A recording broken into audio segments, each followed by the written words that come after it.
You see a lot of interesting things when you're looking at a vehicle and checking it over. I've just checked the oil in the back axle and that's pretty good. This is the later TD5 type Puma type axle. But one sort of giveaway to say that, oh, I've had all the oils changed and the things checked and this, that and the other. You invariably get dribbles of oil when you've been checking it or topping it up. If somebody says to you that, oh, I've checked the oils and it's fine and it's dry as a bone, well, I wouldn't believe them. But whilst I was here, this is one important, really important thing I want to show you. The split pin is missing out of this ball, you know, this ball fulcrum ball joint here.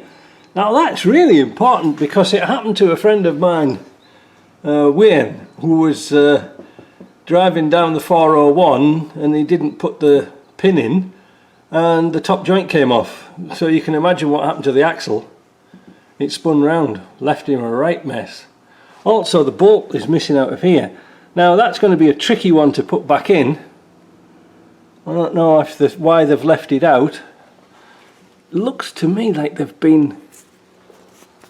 Looks to me there that they've been hammering it and they couldn't get the bolt in. Might be able to get a Dremel in there and open that out a bit. I don't know. Failing that, I might have to tap it from the top. I don't know.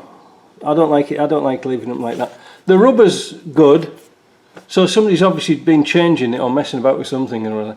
It's had a lot of work done to this for a car that's 100,000 kilometres. I don't know. It's a 2006, but you can see where there's been some shock tower bolts replaced. Not shock tower, but the pin at the top of the shock for the rear, that's been replaced, but not on that side. I don't think so. You know, like you said, they're different washers. All these little telltale clues, you know what I mean? Yeah, I don't know.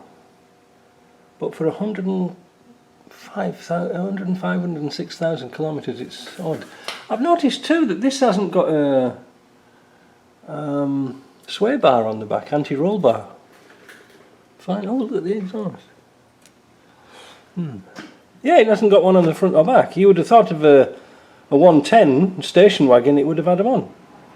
How odd. Anyway, let's see what we can come up with this. This is going to be a mind bender. So I managed to tap it out from the top. Now, I'll have probably damaged the threads by cutting through the original threads, not in the same place. And the reason for that is, these aren't, even though the hole's drilled all the way through, the threaded part doesn't go right to the very end, if you see what I mean. So I might be tempted to put a nut and bolt through there, if I can, screw a bolt in and then nut it at the top just to be doubly sure. But what a pain in the bottom that was, trying to do it with that little tap, because my big one wouldn't, my big tap won't quite do it. I'm buffed out. But anyway, that's a way to fix that. We'll come back when it's all done. So there we are. I've put a bolt through the top and a nylock nut. That'll hold it on. And a split pin through there. I managed to drill the hole out a little bit. It was slightly off, but I managed to drill the hole out so I could get a split pin in. I was kind of lucky there because I didn't fancy tightening that up. Yeah, so what we have to do now, crowning glory, you know. Put a bit of anti-seize on there, or rust proofing, and that'll be good for next time somebody else takes it out. Right, well, that's the last job on this. Oh no, I'm going to check the gearbox oil.